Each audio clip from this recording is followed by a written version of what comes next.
Where the Wild Things Are by Maurice Sendak. The night Max wore his wolf suit and made mischief of one kind and another. His mother called him Wild Thing, and Max said, "I'll eat you up." So he was sent to bed without eating anything. And that very night, in Max's room, a forest grew and grew and grew until his ceiling hung with vines and the walls became the world all around. And an ocean tumbled by with a private boat for Max, and he sailed off through night and day, and in and out of weeks and almost over a year to where the wild things are.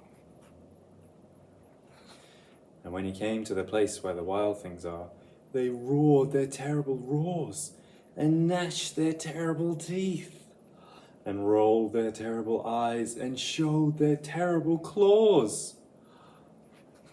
Till Max said, "Be still," and tamed them with a magic trick of staring into all their yellow eyes without blinking once. And they were frightened and called him the most wild thing of all, and made him king of all wild things. "And now," cried Max, "let the wild rumpus start. Rumpus, rumpus.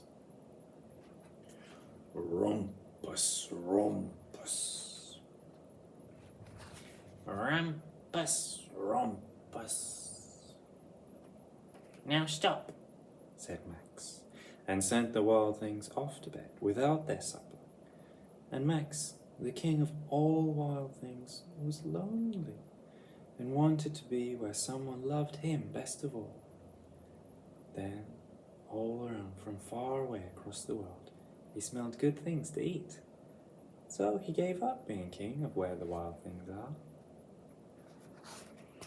But the wild things cried, "Oh, please don't go. We'll eat you up. We love you so." And Max said, "No."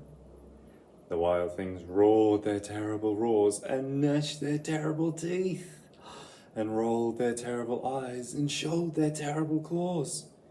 But Max stepped into his private boat and waved goodbye,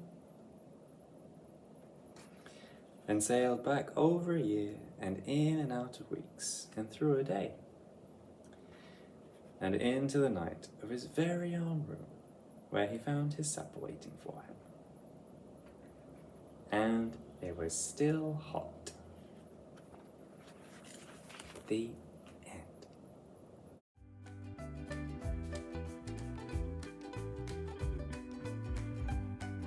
See you next time. Bye.